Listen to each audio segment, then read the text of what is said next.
Great day to you, YouTube friends. Appreciate you taking a little bit of your time to swing by this channel. This is Dr. JD333. My name's Jerry. And again, I appreciate you being here. Last video, we talked about there's really no literal being in the Old Testament named the devil or the serpent or Satan, and we dismantled any idea of a literal being in the Old Testament that you should be afraid of. And as we move on through the Bible, we should address this subject in the New Testament, and that is what this video is about. And the title of the video, The Devil is a Cold Case File. I just thought that was kind of a catchy title because when I used to think of the devil, I automatically thought of hell, and I thought of fire, and I thought of heat and burning up. So I thought, cold case. We're going to cool the devil off today. And rather than think of burning flames, we're going to think of ice cold. The devil is a cold case file. And we're literally going to treat this video as if we're doing an investigation. So it's a twist on things here at Dr. JD333's channel. We've pulled the file and we're going to examine the evidence. Every cold case begins the same way, with a file full of assumptions and almost no evidence. And today we're reopening one of Christianity's oldest case files, the devil. For centuries, people have spoken of a cosmic villain, a fallen angel, a tempter, a roaring lion seeking whom he may devour. Ooh, that used to make me shake in my boots. But when you actually examine the New Testament evidence, something shocking happens. The suspect disappears. The fingerprints don't match. The glove doesn't fit. The witness statements contradict. And the case collapses.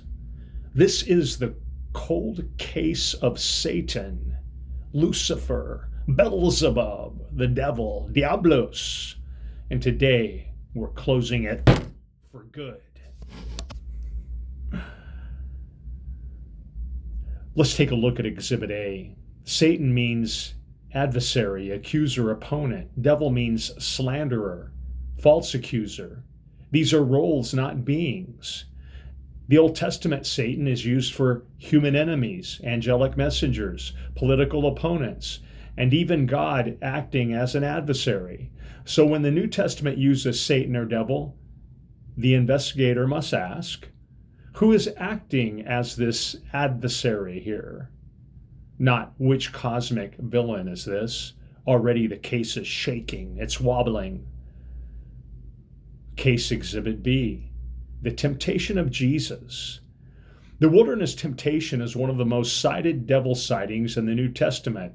But when we open the case file, when we blow the dust off of the archives, the evidence tells a very different story. Here's the key forensic clue.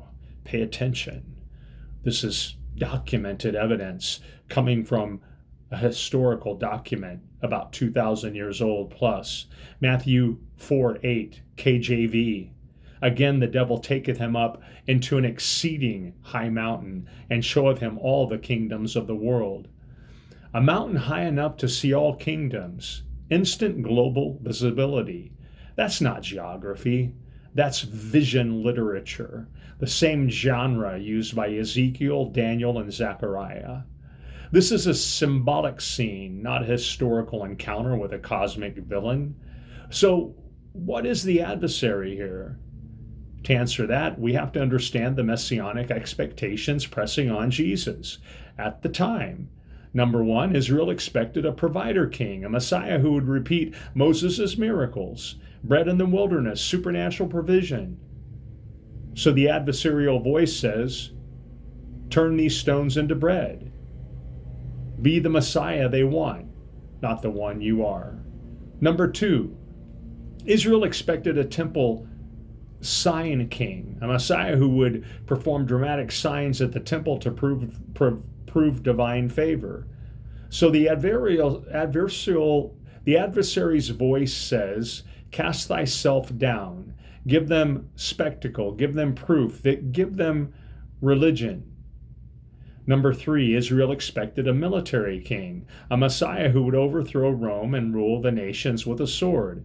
So the adversary voice says, all these kingdoms will I give thee.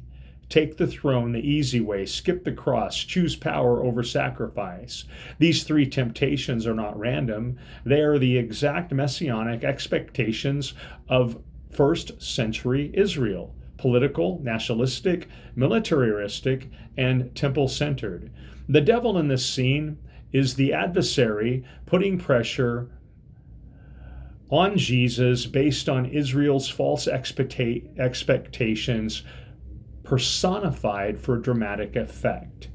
The adversary is the idea, not an entity. I want you to think about it this way. The person telling this story in Matthew or the one in Genesis where the Satan appears to tempt Eve and to tempt Jesus, they could have said Eve was thinking this and Jesus was thinking that. Or they could tell the story in which they made it appear that there was somebody actually there carrying on a conversation with Jesus and with Eve, when actually this conversation was a conversation in the mind. Jesus identifies the real adversaries. In John 8:44, it says, ye are of your father the devil, and the lust of your father ye will do. That's temple leadership as the accuser. Jesus isn't talking to humanity. He's talking to temple authorities weaponizing the law. And Matthew 16:23, Peter becomes Satan. Get thee behind me, Satan, thou art an offense unto me. Matthew 16:23. Peter opposes the cross. He steps into the adversarial role. Luke 22:3, Judas aligns with the system. Then entered Satan into Judas, surnamed Iscariot. Luke 22:3. Judas joins the temple conspiracy, the same accusing system Jesus confronts.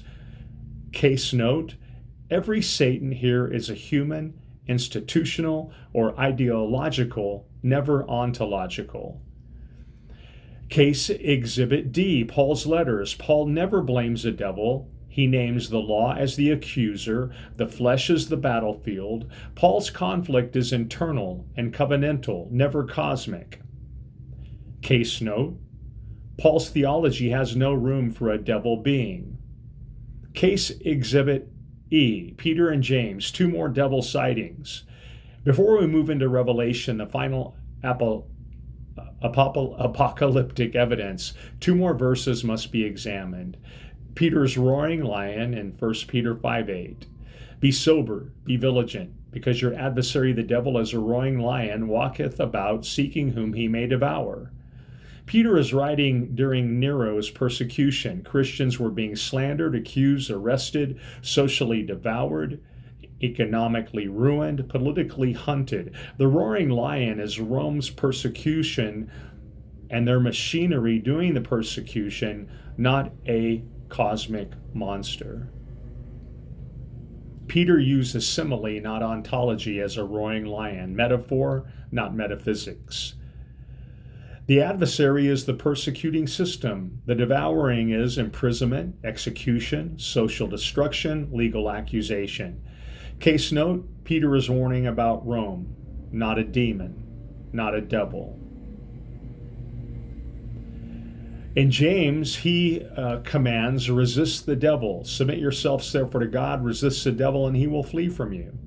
The context is eternal conflict. James is addressing lust, envy, pride, selfish ambition, double-mindedness.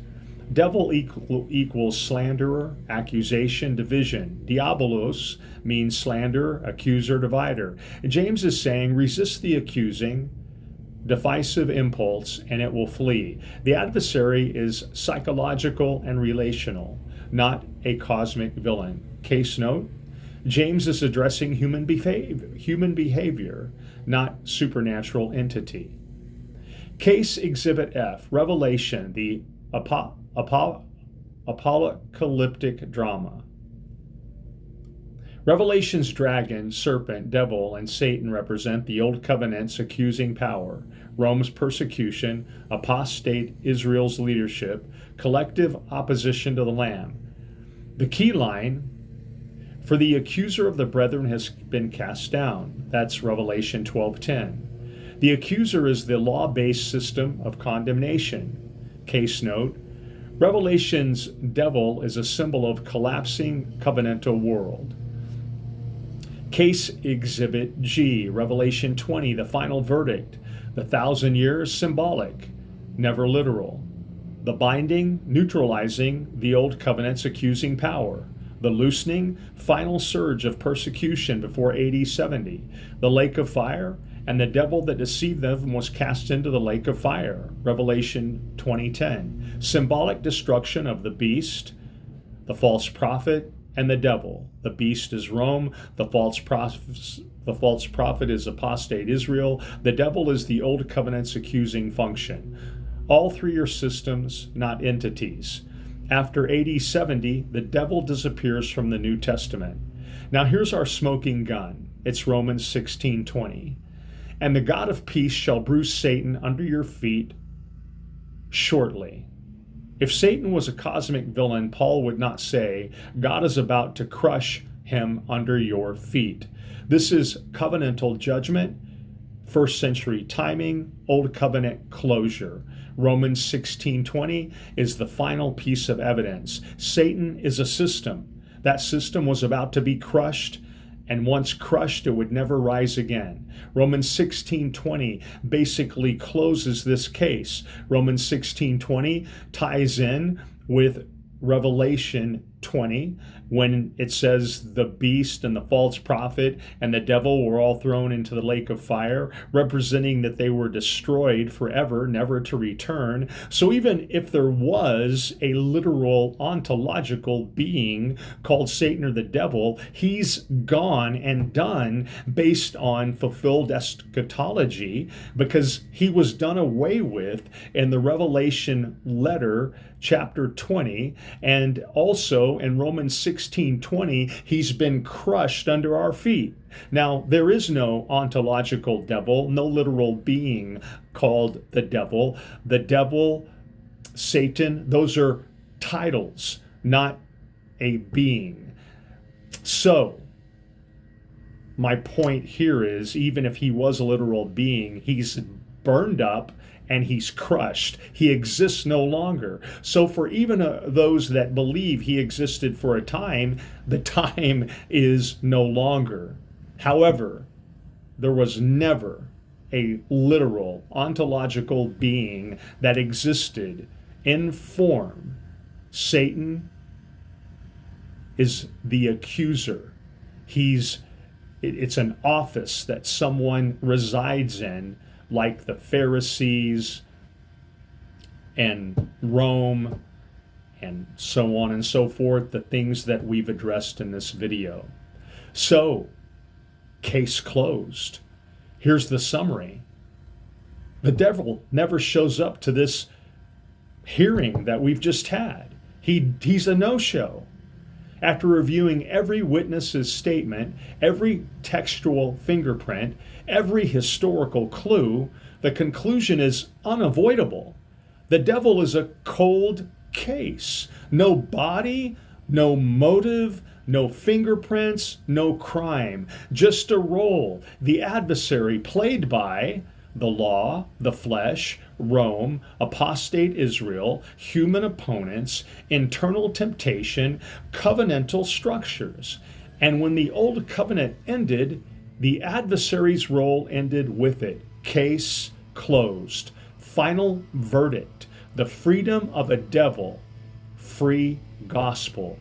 He whom the Son sets free is free indeed. You need to stand in your freedom as a Christian. When the devil becomes a cold case, the gospel becomes what it always was: union, identity, peace, rest, completion. No cosmic villain, no accusing voice, no enemy left in the universe, just you, an immortal being, the righteousness of God in Christ Jesus, living in the finished work. You have died in Christ and have been risen in Christ. You're seated at the right hand of majesty on high in Christ. Your life is now hidden in Christ and in God. The cold case of Satan / the devil is closed, done, sealed, and finished forever. No need to ever open this cold case again. Thank you so much for spending this time with me and engaging with me in this most important subject. I ask you to like the video, to share the video, and if you haven't subscribed to the channel, please do so. Until we meet again, I'll see you then. God's blessings. Bye-bye.